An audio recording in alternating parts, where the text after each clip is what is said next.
Are we good? Yep. Okay, good evening, everyone, and thank you for joining our work session for the Berlin Mayor and Council for June 28th, 2021. The time is roughly 7:30 p.m. Just for everybody watching and everybody that's in attendance this evening, typically work sessions are a little different than an open session meeting. It's used for an opportunity for the Mayor and Council to be able to work together, ask questions, and to work with staff. Typically, we do not have comments from the public. However, I do notice that there are some people here this evening, and if time permits, we would take some of that comment as well. So this is not a public hearing process, it's not any of those things, and as the ordinance begins to develop, there would be some public comment opportunities as well. So with that being said, we have our Planning and Zoning Director, Dave Engelhardt. If you don't mind, just give us a little summary of the previous short-term rental policy that was introduced a little while ago, probably 2 years now? Well, we don't have one. Well, it was the ordinance that was drafted but never adopted. I think I drafted it in 2019. I think so too. So that, It was for, we were trying to get it on a February 2020 meeting or a March 2020 meeting, when it kind of got tabled with COVID and no more live meetings, no more public participation. And if I could add, Dave is correct, that staff was prepared back in February, March of 20 to present it. Yeah. But at the time, that's when COVID had exploded, if you will. And the recommendation was made to the mayor that we knew that this was a hot topic, pull it off until we have an opportunity to allow, and that's where we're at today. thank you. So the ordinance, the draft ordinance that we have in front of us has been unchanged. So part of the purpose of this is to review that draft ordinance. If anybody believes that there should be additions or changes, this is why we're having that dialogue. It's not the end of this ordinance, but we haven't even started amending it. So let's go ahead and review that, Dave, and then we'll begin some dialogue if that's okay. Did you want to start with the ordinance itself? Yeah, I think there were some definitions in the beginning. I think it's probably helpful to go over those first, just so that everybody knows what we're talking about. Well, first off, the first item of the ordinance, Mr. Gaskell, I would say, had recommended that this be a standalone ordinance, not just a section of the zoning code. So it'll be its own section, its new ordinance, Chapter 8, Article 2, Section 8. And it is the intent of this section and the regulations stated herein to maintain the character of residential neighborhoods in the town of Berlin to protect the health, safety, and general welfare of the permanent residents while allowing short-term rentals to exist under certain conditions and circumstances. And from the start, when staff started talking about it with previous Mayor Williams, I think that was the sentiment we had received the most input from. There was a lot of people pro and con on the issue, whether we allow short-term rentals, something that's advertised on Airbnb or VRBO or even on Facebook these days, in every area, because what we saw and what was reported, different planning sites, just even different municipal sites around the country, the fear was that certain residential neighborhoods would get bought up by investors, 4 or 5 homes on the same street, and then you're looking at having a problem with the health, safety, and general welfare. Now, general welfare in planning circles, often part of that is preserving property values. So that was something that was important when we started out and we want to keep an eye on. So again, I looked at a lot of ordinances from around the country. Even Mayor Tyndall had suggested we look at Nashville's because it seemed fairly straightforward, and of course Nashville's a lot bigger place than we are, even in terms of not just population but square miles area. But it was pretty similar. They were trying to make sure that the residential areas that they had were protected, and some of the more denser areas they were permitting this. And with a larger place, they had some overlay districts where it was probably not appropriate for us to have that. We don't have a large enough area to really have an overlay district where you could say, well, on Smith Street, we could allow this, but on Jones Street, we can't. And then the resident of Jones Street, who was counting on doing that because they're on a fixed income, said, what about me, I can't do it? So we have a little size differential between Nashville and some of our ordinance. You know, Mr. Gaskell had come from Baltimore City. Again, that's not the same scale as us, but again, it was appropriate for our residential districts. So item B, I know I'm kind of traveling around here trying to give you a history a little bit, but short-term residential rental, it's not to exceed 28 consecutive days. And that's also in the county ordinance. And it's often commented they don't go as far as 30 days, because then you got what they call a month-to-month lease for a rental. Our bed and breakfast, the ones we have permitted already, they are not included in that definition, as in they're not other places either. And this is in the R1 and the R2. What we propose in the ordinance, under definitions, a permanent residence is your dwelling unit, you own your home, just like the State Department of Assessment and Taxation determines it to be. That's, you reside there 180 days. There's a lot of people who have homes here, but they live in Florida for 6 months, or they live in Arizona for 6 months. But for tax purposes, their permanent residence, or their primary residence, is here in Berlin, and that's where, in the R1 and the R2, we wanted to define a permanent residence to meet that qualification from the State Department of Assessment and Taxation, so that it could be permitted if it was your primary residence, you needed it or you wanted it to augment your income, but it wasn't solely for the investors to be buying up homes. And then we go into the eligible zone, which is kind of a repeat of what I just said, R1 and R2, under that definition. Then we go to requirements. That's pretty much the licensing. Again, we wanted to make sure if someone was applying, and again, when we get a little further with the ordinance itself, there'll be an application we have to develop so we can collect these application fees. But we wanted to make sure we had an initial inspection of every premise. So in other words, it followed the fire code. You had proper fire alarms and smoke detectors and CO2 detectors. You had proper egress, like you do for any dwelling unit or bedroom. You have to have a window that you can get out and a fireman can get in. So these things would all be, and sanitation, that we have regulations for bathrooms, per occupant, sinks, that type of thing. That's all in our housing code already.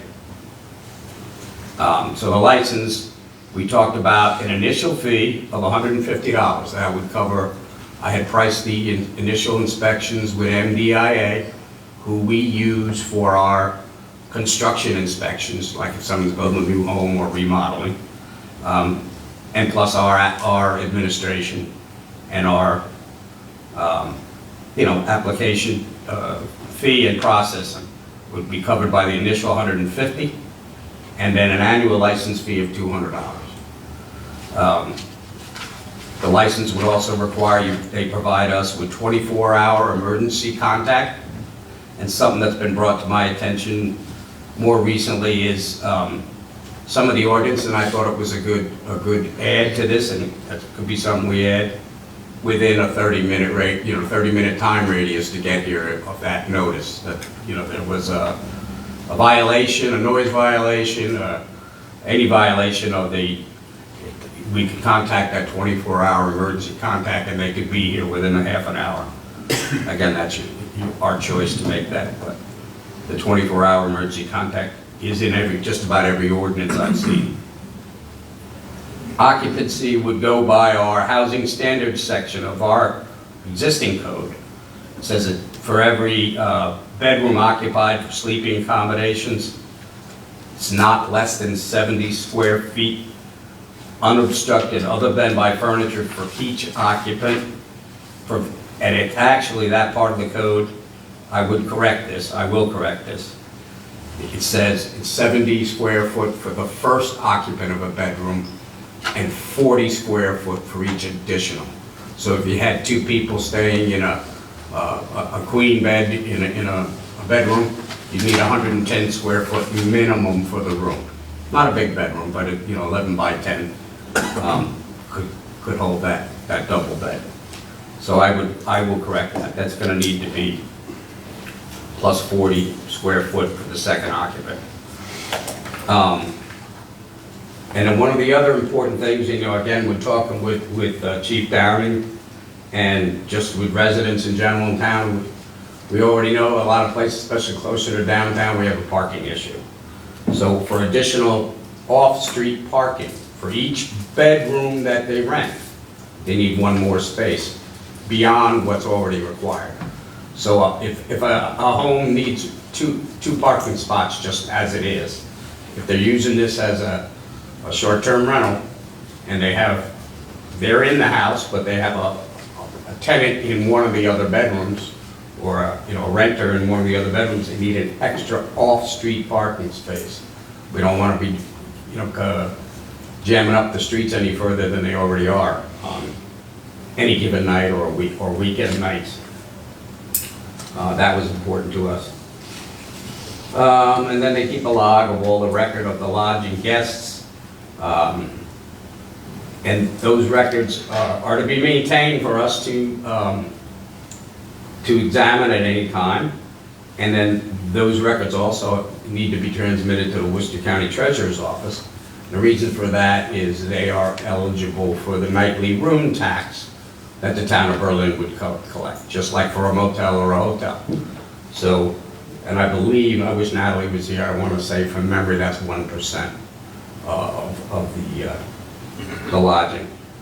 I know there's a formula, they mix the sales tax with another Worcester County tax, but I believe the rooms tax would net the town of Berlin 1% of, if it was $100, we'd get $1 for each night that it was rented. There's no on-premise signage that would be permitted on the property, so you couldn't have a sign that's blinking at you or lit up that says this is a short-term rental or it's not technically a home occupation where such signs are permitted, although small. Those are permitted 2 foot by 2 foot of a home occupation.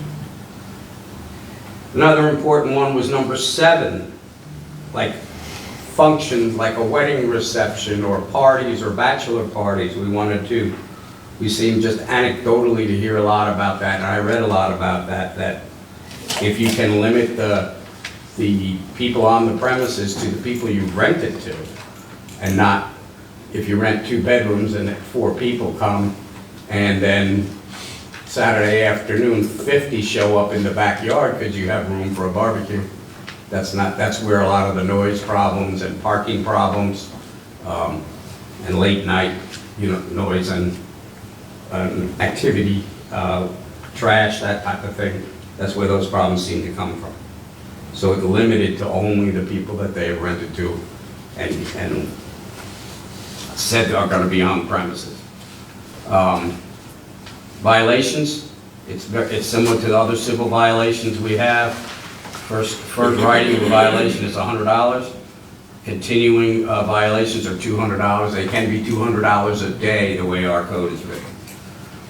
Repeat violations can result in the revocation of the short-term residential rental license for up to 3 years. It doesn't mean the first time you have to lose it for 3 years, but I would reserve that for the most severe or repeat violators, that is a possible penalty.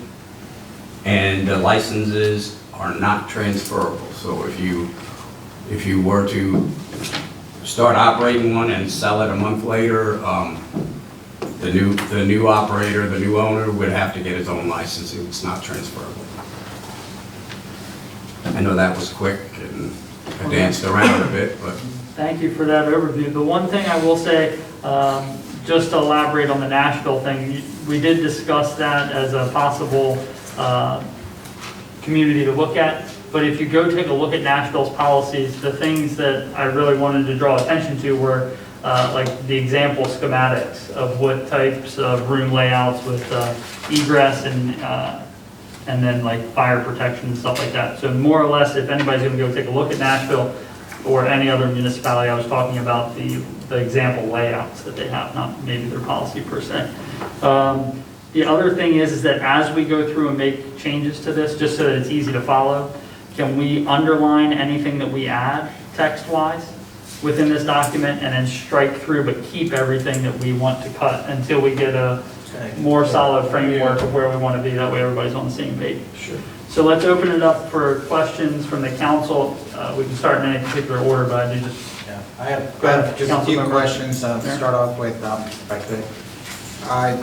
Dave, do we have a list of known rentals that are currently in place? No. No, but I actually, as of this morning, I was cruising through some of them just to see if it's gotten out of control, and it hasn't. I counted 14 within the town limits. If you search both Airbnb and VRBO, the two biggest ones.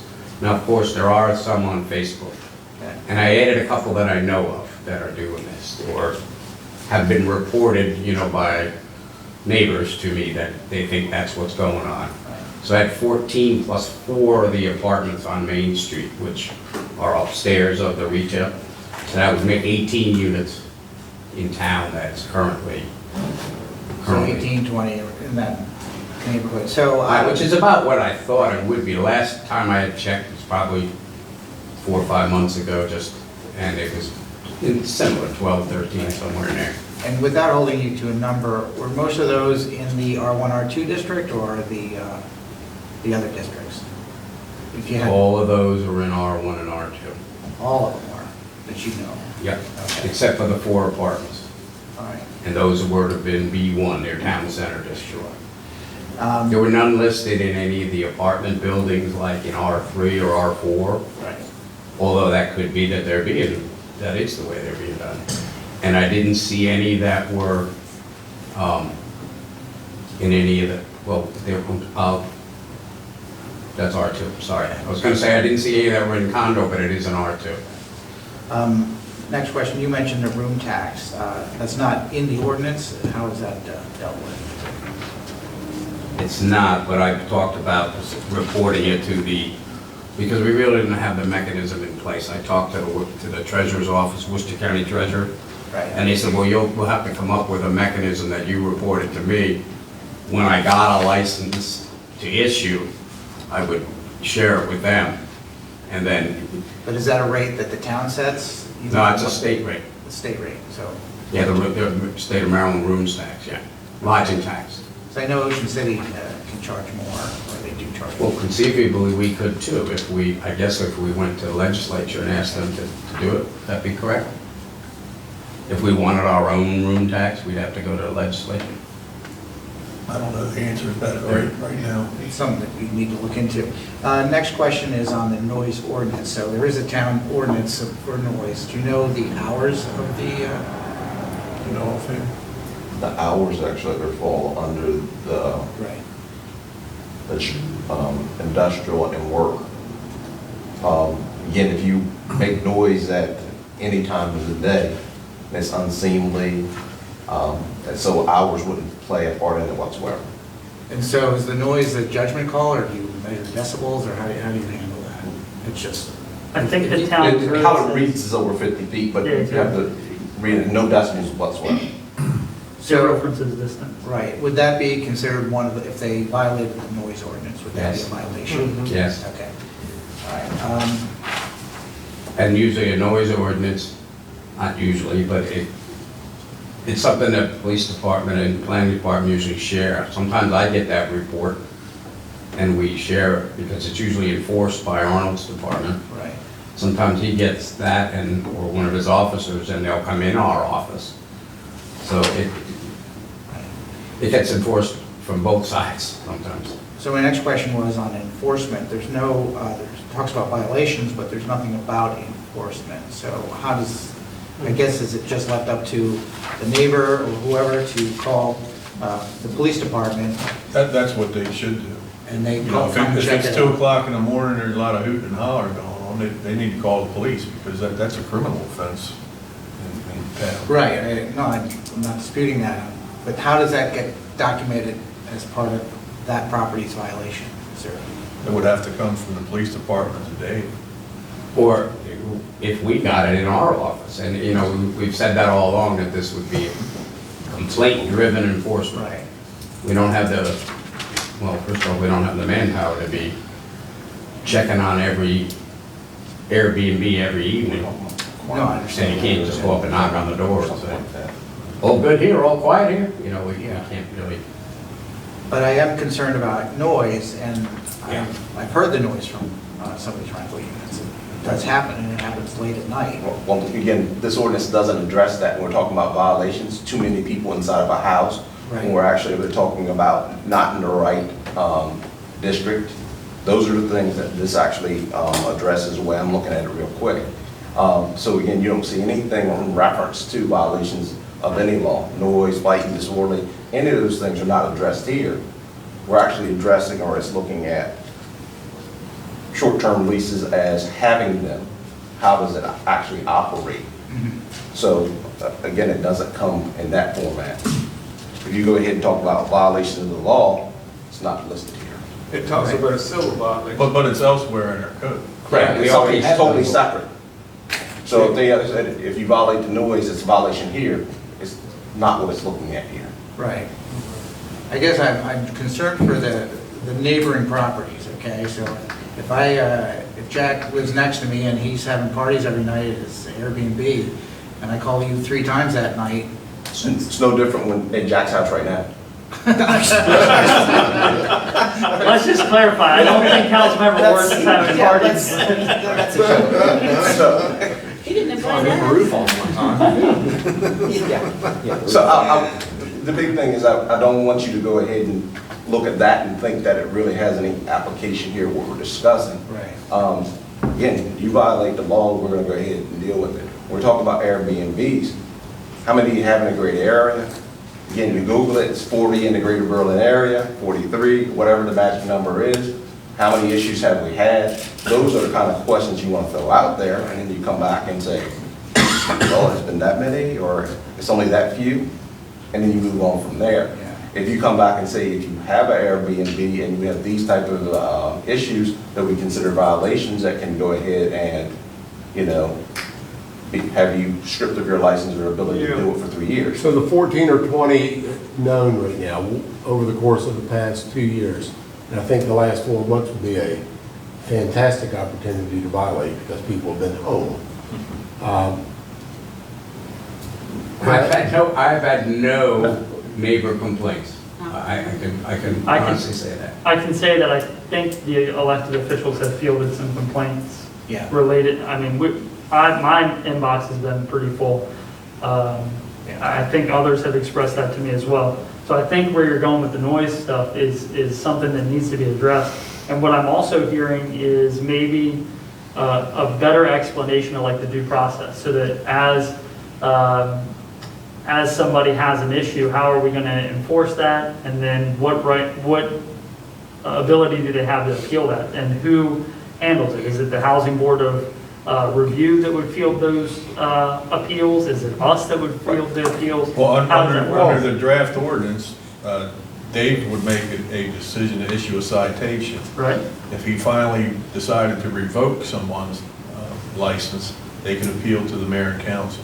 But that only handles the complaints that are driven through planning and zoning. It doesn't handle what violations the chief of police may give out through his department. The thing of it is, I think he was already said, if he goes and has a complaint about a house that has trash piled high, this, and this, and it's unsafe, he's calling me, we're calling the health department. So you call him, you're calling me, and it's vice versa. So we really don't have to worry about that. What we have to worry about is someone saying, I've fielded a whole bunch of complaints and have a whole lot of emails, and then we don't have the information. Right, Yeah. I'm not aware of it. So we Because- have to be clear, we have to be clear about this process and how those complaints get to you all, because you are the official keepers. So if Jay is getting complaints, and for them to be official, the complaint needs to be made to either one of you all. Right. And what we have a lot of times is people complaining about different people being in houses. It's not a violation. Yeah. Nobody's making noise. Nobody's having an issue. They're complaining about, do you believe that people rotate in here every other week? Yeah, that's the. Guess what? It's not a majority violation of of what law. I hear, but the way we have it now, we don't permit it and we don't prohibit it. Correct. Because when our zoning code was written, no such thing as Airbnb and no such thing even as the internet to find out where these rentals were, short-term. It just wasn't being done back in 1977 and forward. Can I ask that we And- also, oh, I'm sorry. I was gonna say, you know, we're talking about violations, and Mr. Gaskell made a good point. This ordinance, this is not the place to list all the things in Berlin that are a violation. It would take 5 pages. No matter where a rental, whether it's long-term or short-term, or a lease takes place, More appropriate. you're still governed by all the violations we have on the books. Can't discharge a weapon in town, you can't throw trash in the streets, you can't discharge stormwater into the street gutters. You can't, I can stay here all night. So I have a question, and maybe my question is already been answered and we, I don't know. So when it comes to the part with this licensing, if these guys and girls, these homeowners, whatever they are, these businesses, do not comply, they're non-compliant as far as these things go, what do we do? Are we gonna go and like, no occupancy, you know what I'm saying? How do we? That's a violation also. It's just a violation the first time, and after the multiple violations, then we're closing shop? Well, you're asking if someone's operating this way without a license? Yeah, if they say you know After we what? pass this, correct? Yes, So yes. then they're in violation of this ordinance. So what happens? So how do we, So yeah. they get how do we- fined. They get a $100 fine. I get a $100 fine and $200 a day after that till they comply. And what if this, and again, I'm not, what if that means nothing to this individual and they just keep on keeping on? You know what I'm saying? Well, How do we? I think it would be hard for any of them on a short-term rental to make more than $6,000 a month. Yeah, And it's gonna be on the utility bill, and eventually it'll be a lien and we'll own the house. yeah. Okay, I just wanted to make sure I was clear. Now, the other thing that I think, well, 2 points. One, let's make a note to send the noise ordinance as it exists currently in the town code to the entire council, just so that we can all look at that. And 2, I think, Councilmember Nur, you mentioned, what was it, the room tax, right? Right. And the collection of room tax. I know that I've seen, I think it might have been at some of these conferences, third party that like mines that data that's listed on these short-term rental sites and gives us a list of what they are and how often they've been rented. So we can make sure that that's cross-referenced with the logs that we have that are being sent to the county for the collection of that room tax. Now, of course, there's a fee, that's something we would have to look at, but The county found that that didn't work. Didn't work with them. Okay, Unless they made the licensing fees exorbitant, they couldn't afford it. okay, And then the fee that the county, ours is $200, they had $400. Ostensibly, that's to pay for one staff member to try and keep up with this and follow it. okay, And in their planning department, the county planning department. And they actually wanted 2 new positions to do this. And the commissioners, they didn't agree to that. So they ended up with a $400 fee, and they had 1 position. And the extra service that would track all of that, my discussions with them, with Mr. Tudor down there, the director, he said the scale of it just didn't work. In other words, what we'd have to spend and the cost-benefit analysis wasn't there. It was too expensive for them to, and he said we can revisit that, but I think like here, it's not as huge a issue as people make it out to be. I think, it's been put to me that this is a solution in search of a problem. And we're not all the rows and rows of condominiums and multifamily housing like Ocean City is. And they cover theirs without a standalone ordinance. They have covered theirs under their own rental licensing. You have a property, you want to rent it, they didn't change it for 28 days. If you're renting it for 90 days, I talked to Mr. Neville over there several times. He's the director over there. If it's, it could be 90 days, it could be 12 months, it could be 2 days. You pay that rental license, and then you pay that occupancy tax, that room tax. So that's how Ocean City has handled it, and they have that turn, well, all the time. They have rooms turn all the time, so. And there are plenty of people in Ocean City who don't bother to get a license. Yeah, it's And mainly, how do you catch them? it's mainly voluntary, and the county told me that too. This is mainly voluntary. And paying the room tax is gonna be like pulling teeth. A lot of that's voluntary. There's always people who comply with the law because that's the law and that's the way they do business. And then there's gonna be scofflaws. So I think we're gonna have a little bit of both. So Dave, I just had the things that I didn't know how we were going to do this, but the things that I liked, that I think that we're looking for, is the inclusion of a 30-minute response time frame. The clarification for occupancy that you had mentioned. Yeah, it just adds 40. As of right now, what's that? It just adds 40 square feet for each additional occupant. That's the way our code is.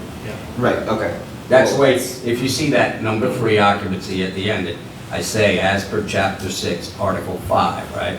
If you read that section, go in the town code. Oh, I see. Okay, It's sorry. the next sentence after the 70 square foot for each occupant says, and 40 square foot for each additional occupant. So that's what needs to be added. Okay. And I said, that's why I said that. That Okay. was- And that was pointed out to me by an email. Okay. And I said, that's true. I think it was something that the mayor, somebody shared with the mayor, and then the mayor had me look at. It was sent to me. All right. And with the possible inclusion of a due process part, I think those are the 3 things. I did have 2 questions about, well, actually, I had a question about the enforcement. What about due process? I think to the appeal, I Yeah, think, the process on how this goes, it kind of ties in with, well, it does, tie in with enforcement. And from what if I'm hearing this correctly, is it's kind of balanced between your 2 shops. And we just need to there just needs to be a way figured out on how something doesn't get lost in translation there. My question really what happens if this is a short-term rental, and what happens if you get a complaint and then they're gone? So does that go? This is The with complaint is with the owner. So the complaint is complaint with is the going to owner. go with the owner. The licensee, To the owner. not the occupant. No, not Okay. The occupant could be cited For other things. For the for other violations. But when we're talking about these regulations, it's the owner It's of on the the property. Okay. And then on the talking, thank you. And on the talking points, and not to put you on the spot here, and when this was written, which was, June, need to clarify the process with Jen Swan. It says currently it's 5% of the nightly room fee. Is that, that's not the same 1% you were referring to? No. Okay.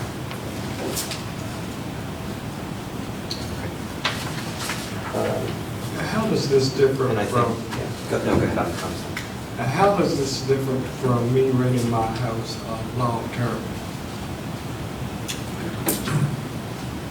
It really isn't, if you think about it. That's where it comes in.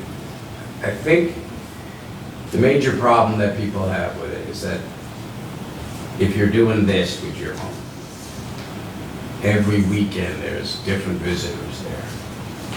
And that makes people uncomfortable with that concept, that there's always strangers there. And when you go ahead and lease your house for a year, they get to know that person almost like they knew you, that they're a quote permanent resident. Yeah. We have a rental license we've had long-standing. It's $10 a year. It's ridiculously low. It hasn't been changed in centuries. How many people come and get one every year, Dave? I think Rondell has, don't quote me, I know the number was, I don't know, I think there's 90 or 120, somewhere in that range, because it includes the apartments, right? You know, the apartment complexes we have. So they have, but as far as homes that have them, I don't even have a guess, but Rondell shares that list with me every year when they start renewing them once it's complete. So, but it's, compared to other places, it's low. So I guess my question doesn't make any sense to ask then, because I was wondering with all of this, I'm reading through it all and wondering if we do this, are we going to put a cap on the amount of short-term rentals in the municipality total? But as Dave Gaskell just stated, that doesn't mean they're gonna actually come by and grab the app, you know what I mean, do the follow the proper channels to do so. So, I mean, I know we wanna put those things in place, but. It's just, I'll liken it to this. All the improvements that are done to properties in town, I don't get a building permit for every one of them. You're right, Okay? you're right. And then, like I said, the enforcement a lot of times is complaint driven. And the other side of that is that getting this license and setting up your business is more often than not voluntary. And paying your taxes is voluntary, right?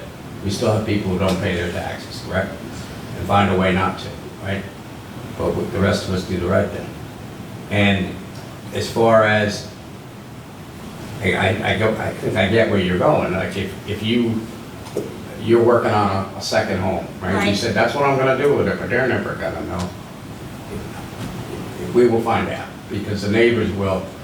And already, you know, I have a lot of people who've talked to me, that's more what I hear than complaints. I have people who call me over the last couple of years and say, do you know what they're doing at, 120 Smith Street? And I said, yeah, I've heard that. Well, what are you gonna do about it? Well, I can't do anything about it because it's not prohibited and it's not permitted. Why? Is there a problem? Well, no, but they shouldn't be doing that there. That's what I hear more often than not. Not that the parties are on at 2 and 3 in the morning, that, a bunch of kids, just out of, on June, spring break, whatever, having parties in the yard, bachelor parties or anything like that, crazy things, I don't hear that. And I don't hear trash strewn all over the yard or their yard. I just hear that people don't like that activity is being conducted. So would it be wrong, I know that it says in here when you're licensed that you have to put the license posted within the dwelling. Would it be wrong, and I guess I don't know if we need to know, I don't know. But would it be wrong to have this thing adhered to a window face, you know what I'm saying? So when you're bypassing, not that I need to know, but for whomever, okay, bam, there's that medallion in the window. This is a spot. This is a spot. That's, you know what I'm saying? Does that, or because you already know on your file who's who, does that, would it be, you know what I'm saying? Would it be easier? Well, the thought there is, if you post it, you have that posted, it's just like your business license. If there are violations when you go in, whether it's one of Arnold's officers or it's Carolyn and not me, there it is, their license number 10050, Right. and then we know. Once you're actually inside the dwelling, rather Right. than, Right. okay. So, just, do you see, I mean, I know you can't see the future, but how much increase in your and Carolyn, your department's workload with this do you foresee that this could do? Does that make sense what I'm trying to ask? That's a good question. I think initially it's going to be a lot, just to get it up and running. right? The applications and all the inspections done and you know, adhered to, because not everyone's gonna be perfect. And those type of follow-ups. And then once you have them all in place, the license is in place, hopefully it wouldn't be too much. And I'm not looking for it to be an enforcement nightmare, you know. If it is, we couldn't do it. If it's, you know, it's like Arnold couldn't, you know, devote an officer just to this every Friday and Saturday night. He just wouldn't be able to. You know, we could use another position in my department without this right now. So I'm hoping no. Once we had it up and running, and initially, first month or so, it's going to be a lot of extra work. But then after that, I would hope it would level out. The other thing is maybe to help address some of the staffing concerns, because like Dave said, him and Carolyn are running at full throttle. Maybe we can talk about some other options, like maybe bringing on some interns. You have an intern now in some ways, but maybe allocating some funding for an intern to help out with some of these projects on a more part-time basis, or maybe trying to see if we have some people that maybe have retired from housing inspection that are living locally that we could bring on in a contractual position. We can start to explore those things, I think, as we work through a policy, but good question. Yeah, I mean, my concern would be that the complaints would just go up for you. Like I said, you know, Jeff's referring, you know, I'm talking about 18, he says 18 to 20. I don't see that as a huge burden to get them licensed from the start. But it's a matter of, do they continue with the license, and is everybody compliant? Or all of a sudden we're gonna have complaints? I don't think so. So I'm hopeful that it would continue the way it is. I mean, you all say you've been getting some feedback, but Arnold and I haven't gotten that. So I do want to go on record, I did hear from a few different residents that said they would prefer not to have any Airbnbs or short-term rentals in R1 or R2. They felt it would change the nature of the neighborhoods, that it would be detrimental to Berlin, and just... And I will say that the initial discussions we had were that was the idea, prohibited in the R1 and the R2. And that can be, we're reviewing what we thought would work. Because we did have comments from residents that the right to do this is a property right, with their home, with their property, whether they do it or not. And in other places, we know, and again, we've heard, you have people on maybe it's an older retiree on a fixed income, but they have a larger home. They don't want to leave the home, but this would help them, you know, if they had one of the rooms was maybe with a separate entrance for an Airbnb in season. We had comments like that, not a lot of them, but so. But you're also changing I would not be the neighborhood. Personally, I wouldn't be opposed to not having it in the R1 or the R2. If that's what you're asking. I'm not pushing this on anybody. I mean, someone's taking a single-family home and possibly turning it into a business. We all know businesses aren't allowed in R1. It's already happening. Right. A lot of places.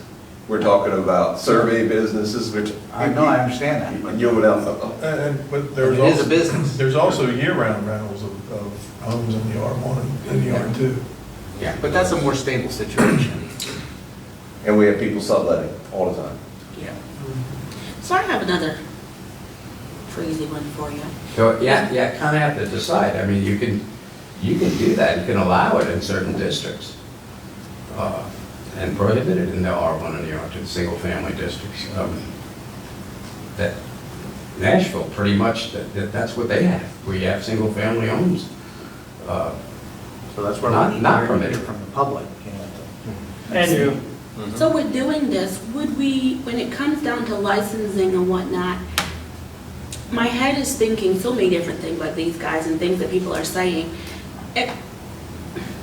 If there's a property owner who owns multiple properties throughout the community, and property owner chooses to turn every single one of the properties he owns into, that get the license to do so, are there going to be any prohibits, are there going to be any limits as to the number of properties one entity can, that's where I'm going. Well, that's the provision that about the permanent residents. So you have to decide again, and public opinion has to help you decide, is that that's a prohibition right there. And that is in there, that's a design feature to have someone from coming to town and buying 5 houses right next to you, and every one of them is gonna be, Dave's Airbnb land. So even the people who currently, like, this is, when you say this is pertaining to everyone, even current owners, not the guy who's thinking to come here to purchase. Okay, just for clarity on that. That's what I was making sure that we were clear on that part, like, because in my mind, what I felt I heard was, I'm coming in and I want to purchase so I can start doing. But if I'm already here and I own 2 or 3 properties, then I have the right to do so, because even though only one of them is my primary residence, but I own the other 2 or 3, you know what I'm saying? But everybody's held to the same standard, current residents and the guy who's thinking to do so. The only thing is, looking at this draft ordinance, on page 1, I think under eligible zone, 1 talks about the R1 and R2 district and says owner occupied, whereas 2 talks about R3, R4, B1, 2, and 3. And I don't think that has the same owner occupied provision. Right. That's my understanding of it. Right. Kelsey, can you? No, because can you pull up those his- are- Right, those yeah, I'm just saying, so that in Pull up the the zone. nature of the discussion. Oh, it's on the town website, I say I don't have it. What are you asking? If she can pull up the zoning map Oh, for me anyway. And planning, it's on the right. Yeah. Just caught me off guard, so just give me one Yeah, second. sorry. Right. Yeah. Over on the right, town map. Just town maps.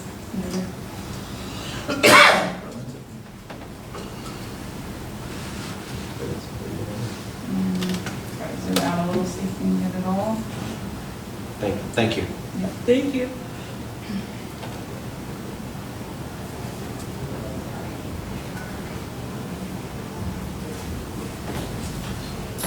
I didn't mean to stop the conversation. Did It was just you helping. have a question relevant? Yeah, it was to just the map? helping me to, Okay. with this.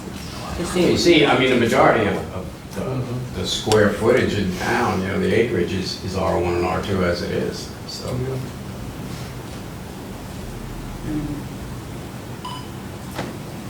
And the B districts generally allow dwelling units, apartments, condos, second floor, not first floor. It's supposed to be retail on the first floor or service business on the first floor. Everything else on the second or third floor if it's permitted. So that kind of use was already occurring, apartment use was already occurring. So do we have any more questions or comments from the council? Otherwise, we can maybe take some questions or comments from anybody that's in attendance and continue our dialogue as we go. So Dave, you can go ahead and stay there. I think what we could do is, if anybody wants to speak, just stand up and talk loudly, state your name and whether you represent an entity or your property address for the record, please. Do you want me to come up to the table, or? I think if you can talk loudly. I can indeed. Just that way Dave doesn't have to move if you don't mind. I can certainly project. My name's Colin Zimmerman. I'm the Director of Government Affairs for the Coastal Association of Realtors. And we are a business inside the city limits of Berlin. A couple of the issues I had that I've shared with the mayor have been addressed. One thing I would ask you to consider is, what is the problem you're trying to solve with this? What is the goal? I understand the goal is to preserve neighborhoods, and I understand that. But what is the fundamental problem you're trying to solve here? If it's noise, you have noise ordinances. If a lot of the things you talked about are covered by existing ordinances, there are some things in here that are effectively a ban of short-term rentals. The requirement of a primary residence in R1 and R2 is effectively a ban. You are saying, unless you live here 181 days, you can't rent out your property. So if you own 2 properties in Berlin, you can't rent out that second one. Not allowed. Short-term rentals. You are removing that right which it's not a business, it's a home. It's been upheld over and over again that renting your home is not a business. It's a residential property right. So you are removing that property right from homeowners who live in the town, who want to invest in the town, who may want to live in the town but live somewhere else right now, and have a second home here and maybe want to rent it out but eventually want to move here. You are removing that right from property owners. So that R1, R2 is a huge issue. The parking is a huge issue. To require additional parking, so let's say it does require 2 based on the zone, and you say you've got 4 bedrooms, so that now would require 6 by the current draft of the ordinance. Well, chances are a family of 4 coming to visit Berlin are not going to require 4 or 6 parking spaces. They're going to require 1 parking space. They're going to rent a car. The amount of parking is not necessarily the same as what a normal residential person would need who lives here full time. So in fact, most would require less parking than full-time residents. So to say increased parking doesn't make a lot of sense to me. So those are my 2 major takeaways. I have a lot of issues with a lot of things. What you talked about, one thing that's come up is the noise and how do you deal with it. Well, there was a good point brought up, which I 100% agree with, which is requiring someone within 30 minutes, a local contact, which has been a good practice in a lot of these short-term rental laws. What ends up happening is you have something posted on the inside that says the local contact's name is this and their phone number is this. So when the police come or when zoning comes and say, okay, you guys are having a party here, you guys are doing whatever, we're going to call this local contact. Chances are they're going to come over and they're going to evict their tenants right then and there. It's going to be dealt with that evening. The people are going to violate the terms of the contract with the rental company. If you have somebody local and they're a good, upstanding business, which most of our members are, they're going to evict that person that evening and it's going to deal with it at that moment. That's how a lot of it's dealt with. So once again, we'd love to be part of this conversation. We have a lot of comments on a lot of these issues, on every aspect of it. As it stands now, we do view it as kind of a ban. When you say we, so you're speaking on behalf of the Realtors Association? Right, we represent 1,000 members in the area, of which a lot of them manage properties, whether it's short-term, long-term, or sell real estate, obviously. We represent 1,000 members within Worcester, Wacomico, and Somerset counties. So, if you would like us to be more involved in this, we'd love to be out to do that. We can bring some industry experts to help. If you've got questions or if you've got things you want to bounce off, we'd be happy to do that. I will say that on behalf of all of us, if you have any policies that you see that are working well, any type of research, this goes for anybody out there that's watching. If you have anything like that, send that our direction and we'll make sure that we pass that along to everyone as we start to explore these things. The nice part about discussing this policy now, we're somewhat late to the game. So we can see what's working well in some areas and some areas where we can improve our policy where things may not have been working so well in other organizations. So if you see something that's a best practice, go ahead and send that our way. We want to try and get this right. Okay. I think Mr. Zimmerman's opening question, it's making me think, by the way, and that question was, what is the problem we're trying to solve? Right. Well, I was actually, thank you, Jeff, because this, what prompted this originally? I believe you were on the council. Yeah, so the ordinance came up, I would say, us three were there, and then like staff said, it got pushed off to the side with COVID, and it's been a point of discussion. So nothing says that we have to pass an ordinance. This is just merely a discussion of what was previously presented but never really acted upon. Okay. What presented it back in 2018, 2019, to be very blunt, tell me where I'm wrong, it started in Worcester County, so it was a hot topic. Oh, okay. And we did have some public comment, and I would say telephone calls, emails to my office. I could think of 3 specific ones that were reporting their neighbors doing it and said, you can even go online and look, go on Airbnb site, it's there. So then they were just calling, And- and what can you do, and we don't have anything set. Correct. And that's when I always answer the same thing. Are you having a problem with that? If you are, and it's 2 a.m., Saturday morning, call the police. If it's, well, that's, and I never got that response that, well, no, but they shouldn't be doing that. So they generally That's not a don't, violation to me, I mean. they generally just don't like the idea of people living next door to them. And to answer the question, we can deem that upon discussion and exploration, that our town code is sufficient to handle some of these things. And we might find that the most, the structure of our policy only needs to be the requirement of a license and setting that fee and dictating what that process looks like if you don't have a license. So it could be as expansive or as trimmed down as we would like it. But without the regulations, it does not protect the neighbor. Well, that's not entirely true, because as we've discussed this evening, there are things within our town code currently that protect the property rights If of noise is people the already. issue, I can call 100 Right. times without the regulation, and I get a fine, blah, blah, blah, blah. But with the ordinance, that property's shut down. Right, there's the requirement of a license, and then the revocation of that license if you don't comply.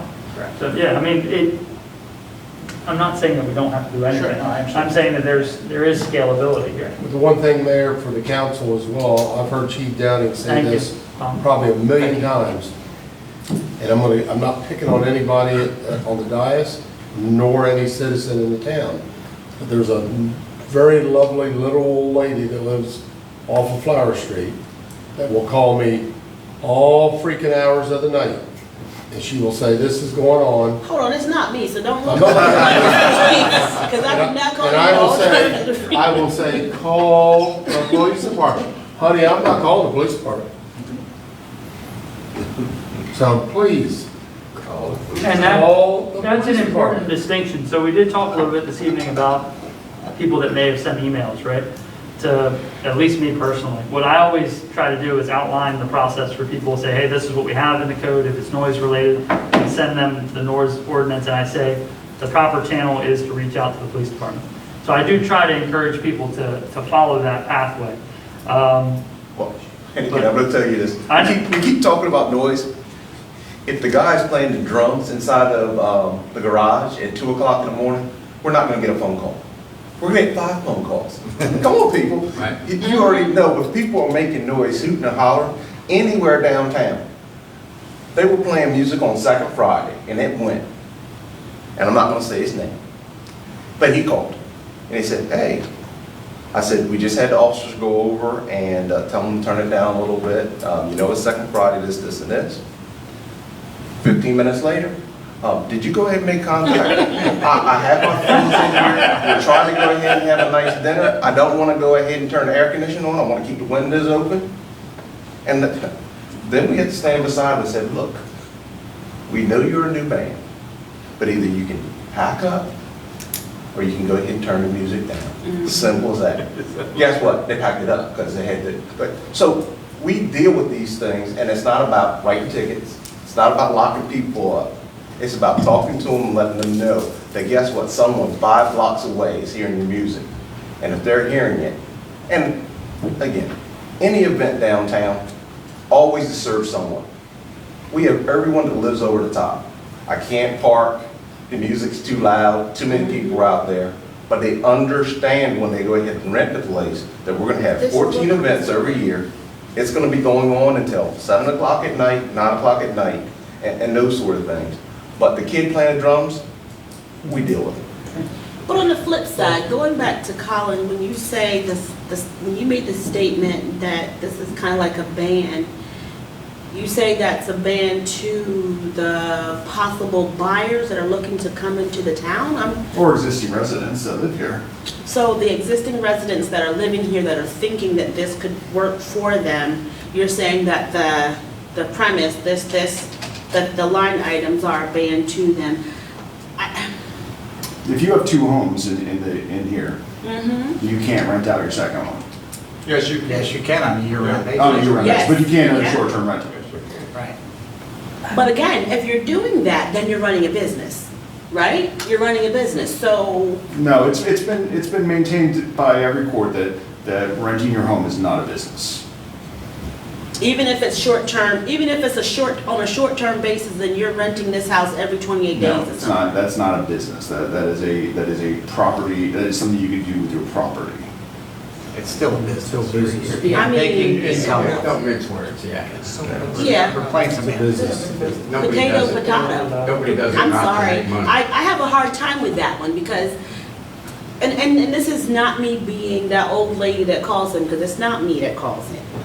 But if I had this house and I knew that my neighbor to the left of me and my neighbor directly diagonal from me were every 28 to 36 days rotating who was in and out of the house, my neighbors aren't doing that, but I'm already always keeping my eyes open because it's my neighborhood. I live here, my children live here, there are children and neighbors around at all times. We don't all have ADT at our houses. We have Shanika Nichols, Mr. Bill who has died since, but the neighbors around who are always keeping our eyes open. So when you're saying to me that these folks feel like it's a ban, my question to these people are, to an extent, I'm not trying to tell you how to run your household or whatever else, but why are you here? You know what I mean? Did you come here to live here? Did you come here to invite other people to stay, to visit, to pay for your, I don't understand.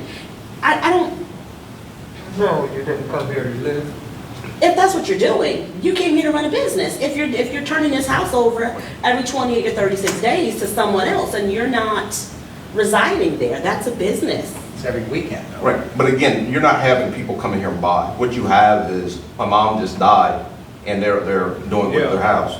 You go down Brittletown, it's 3 houses. One guy actually owns 2, but the other one 2. down with the trailer, that's family, and Yes. they're doing it.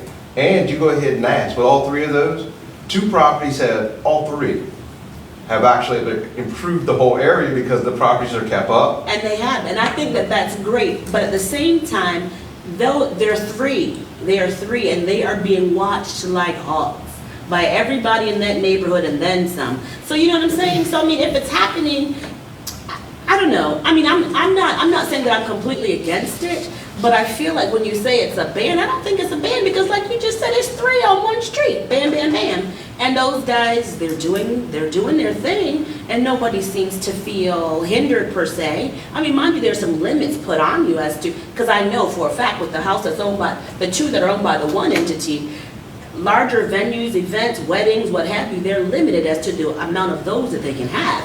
But residents staying in and out of that house, But we're talking about the new ordinance that would adversely affect what. There's no ordinance there, and again, we know it's one time that the police have been there out of 2.5 years. right, So again, you're gonna have someone that buys a place and we're there every day. And again, I'm gonna go ahead and say it, Austin Circle. We end up having 1 person come from Ocean Pines. We went to that one resident, probably an average of 7 days out of a month, progressing every time. We didn't get relief until they moved out of town. So again, you have that opportunity whenever someone comes in. When I stayed at Franklin Square, it's 15 different condos, and the whole thought is if over half of them are rentals, the property's gonna go down. But again, we had people maintaining those units, and they came back and rented to the hospital to go ahead and have nurses and people come in, and that was a plus. So you have to go ahead and understand, some of it's gonna be pluses, some of it's gonna be negatives. so I think what I'm saying is I find it, I hear that you say that they feel like this is hard for them or restrictive, but I kind of feel that in the grand scheme of things, kind of in the Chiefs were kind of going along with that, and even in the other cases, you don't necessarily, it's not, I mean, you've got to look at it beyond just, well, dang, I can't do both my properties. You can do at least one. You can't though. Not the new rule. Not with the new rule. You can't do one? Well, I would say you could add language to that, you know, anybody currently operating that, you know, would have to figure out the wording for that. You know, if you can document the fact that you're already practicing the, you know, short-term rentals, Airbnb, VRBO, or you belong to one of those services as the owner, that you know, after a certain date, you couldn't go out and buy 2 more and do it. You would still be, you know, your grandfathered in, basically. I hate that term, grandfather, but you know, you're Dangerous road. I know. Now, the other thing is that while we're Well, it talking, is a dangerous road, but that's the only way to avoid what's being presented as a ban. You know, while we're so. talking about, like both sides of the spectrum, there are some ordinances that I have seen that have language that addresses owner occupied and language that addresses, non-owner occupied properties without the stipulation of zoning. So it does have parameters for both options. And maybe that's something that we can take a look at as well. Just so that we're informed, we can take a look at those options. This doesn't, you have to remember, and I'm basically saying this for the public's consumption, because I think everyone here understands, when you use the term owner occupied, it doesn't mean the owner has to be on the premises when this is going on, you know? What it allows is someone who, it's their primary residence, like I said, they want to take an extended trip to Europe, or they own a condo in Miami and they want to be there during the winter months, and they want to be up here in the summer months. That's fairly common here in Worcester County with a lot of people.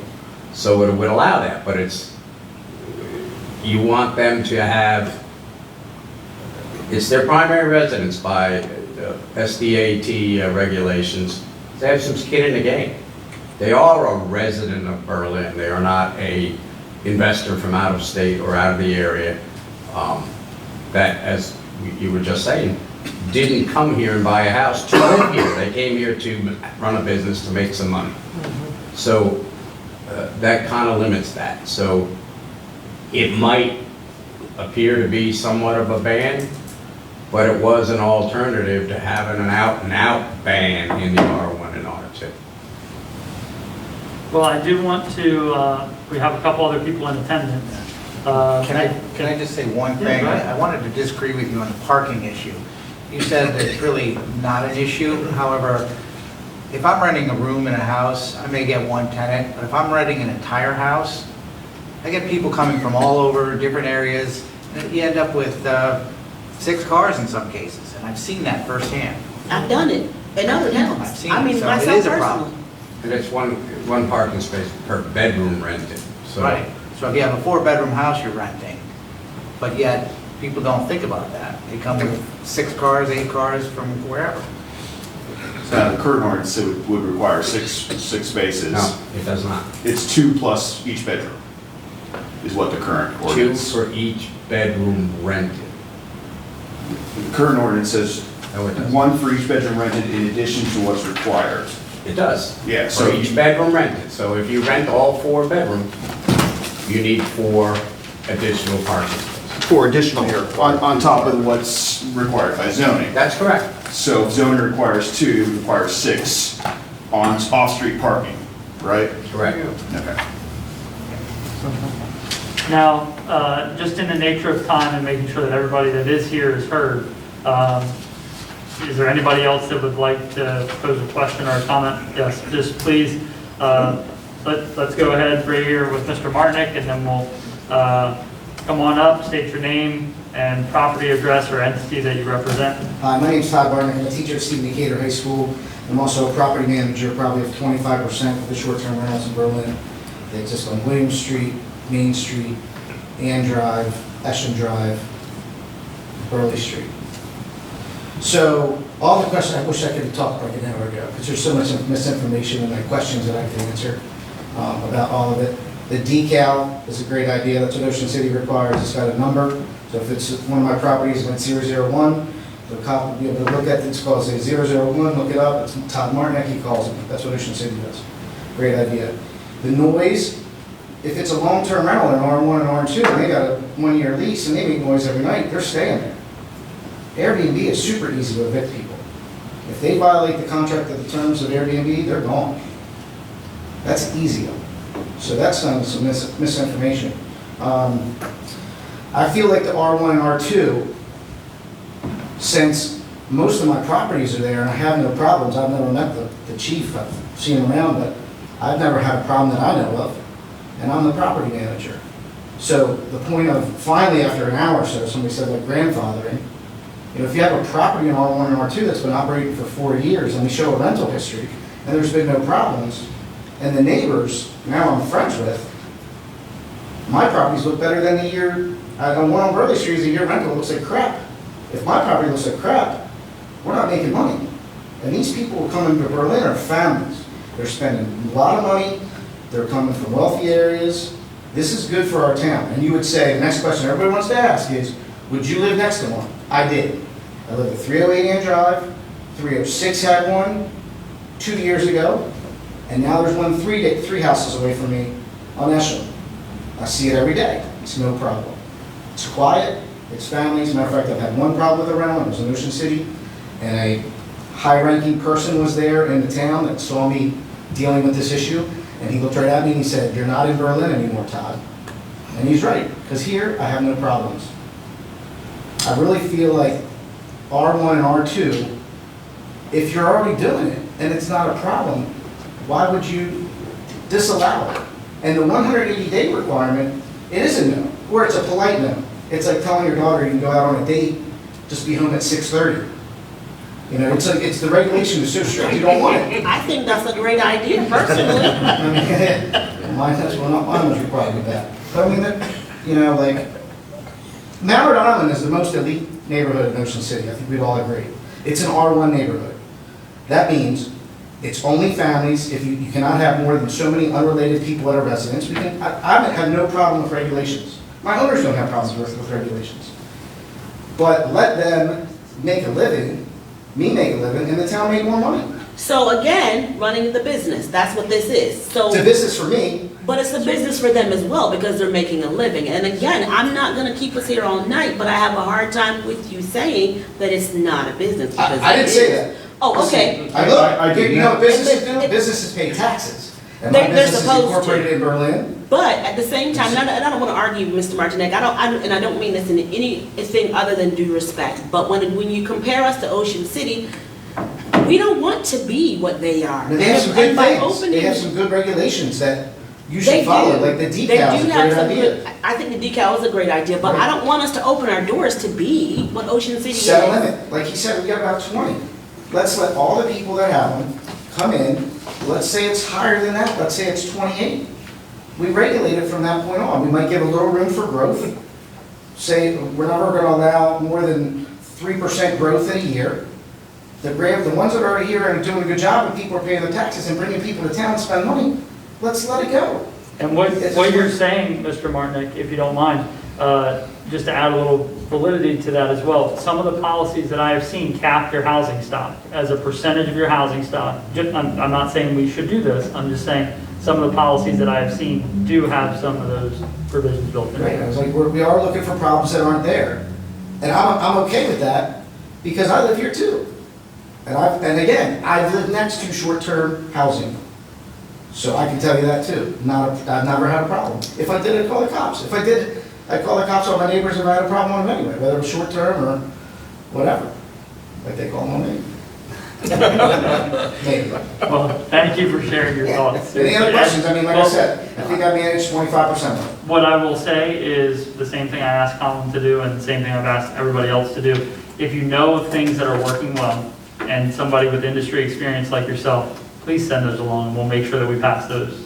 I just want to reemphasize, I have no problem with regulation, and if we haven't had a problem in those properties, I think they should be continued. Thank you for sharing. Thank you. All right, I think we have one more in attendance. Just come forward, we know each other, but go ahead and state your name and property address if you don't mind. Jim Hoppa, 113 Henry's Mill. Sitting here listening to this, I've noticed that the fact that this is going to be a standalone ordinance, is that correct? Well, currently what we're doing is discussing it, and the way that it was introduced a couple of years ago was as a standalone ordinance and a standalone chapter within the code. So that is the way that it was previously introduced. We're trying to explore all options right now. Okay.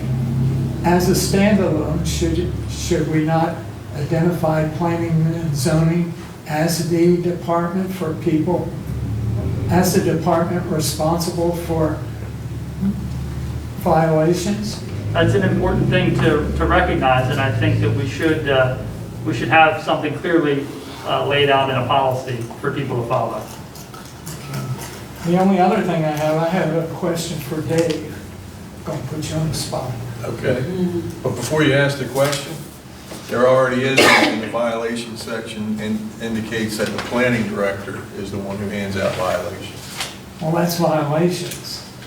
But as a standalone ordinance, there's no identification of that within the ordinance. That's all I'm saying.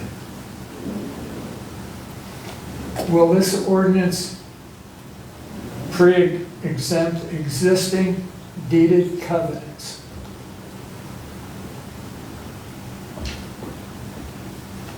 It can't. We can enact all the ordinances affecting property rights that we want, but if you live in a in a development that is subject to a homeowners association and those documents will still be valid and still be enforced. Okay. Go ahead. Not by the town, But not by the town, by the homeowners association. Right. by the association. Right. Okay. Those are very important points. Thank you for sharing them, Mr. Hoffman. Thank you. All right. I think if the council's okay with it, let's move on to comments from the council. Is that okay? Or do we have any more dialogue? Okay, so then let's go to comments from the council. So let's start with Councilmember Burrell. I really would like to hear from the public.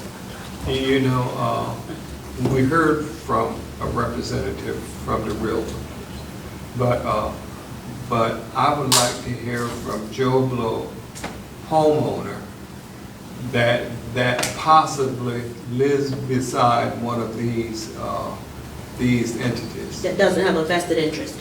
Yeah, but we have talked about the good and bad. But when it's good, it's good. But when it's bad, it's bad.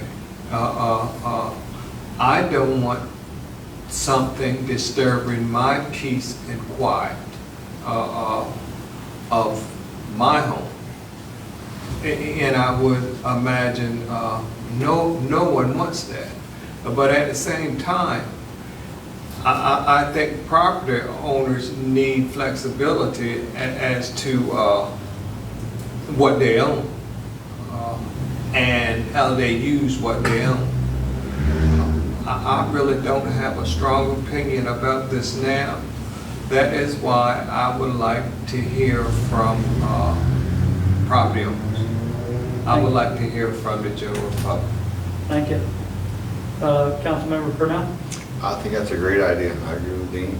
Yeah. I did not know we were going to take any public comment tonight, so I actually did tell a few people we're not taking any public comment tonight, and I was wrong. Well, So I apologize for I that. apologize to them, Yeah. because there've been a few more people here, I believe, at least 3. Well, this, like I mentioned in the beginning, and since we are on that topic, the typical layout of this is not to take public comment. Right. But the thing is that by no means was this designed to exclude public comment either, and nor to have this as a substitution for what I think we truly need, which is what you're hinting at also, is the ability to listen to the public on an ordinance like this. But really what I wanted for the purpose of this evening was to kind of feel out where we are with the document that was previously introduced, review it, talk about some things that maybe we want to see in there, and then maybe we can sharpen our pencil and start to amend that proposal. So I do think that we need to have something for the public to come in and discuss. So, and that will be well advertised and clearly stated. Councilmember Nichols? Oh, I didn't think I was next. I like to throw a ringer for it every once in a while. I'll say this, thank you guys for being present, for giving us your input from your perspective as to how things are going. Like my counterparts, definitely hearing from those without a vested interest that may live near or that are residents of the town, what their thoughts are in addition is definitely something that I think we should hear at this point. This is interesting. It most definitely is. Thank you. Councilmember Durr? I just want to read one comment I just received from a resident that lives in town. You cannot have a town with the fabric like Berlin has without long-term people living in homes. It was not built on Airbnb-style houses in between every few houses. It was built with families in all of the houses. That's their thought. Thank you. Councilmember Wars?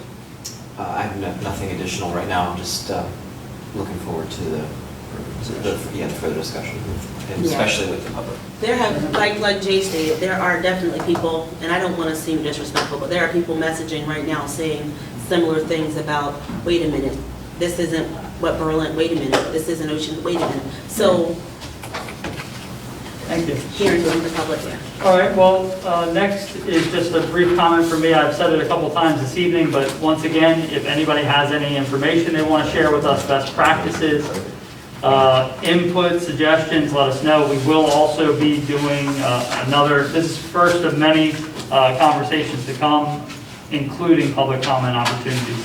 So we do look forward to that. So with that being said, I'll take a motion to adjourn. So moved. And a second. Second. Keep me. All in favor, say aye. All right, thank you. Who was my second? Second was Troy. Troy. I got it in I'm there. trying to Chief Gannon, I just want to tell you, congratulations Thank to you. Ian Spencer, he was one of my wrestlers. He's a really nice kid, man. How good wrestling was. Yeah, me too. You can take it. Baby I face. tell you. No. I won't tell him that. The thing is, I looked at the pictures and my whole thing was like this. It's like, Hey, Mr. Hopper, how you been? not really. Not with two new knees, it's not gonna happen. But I get on him, I said, Well, no, y'all- Madam?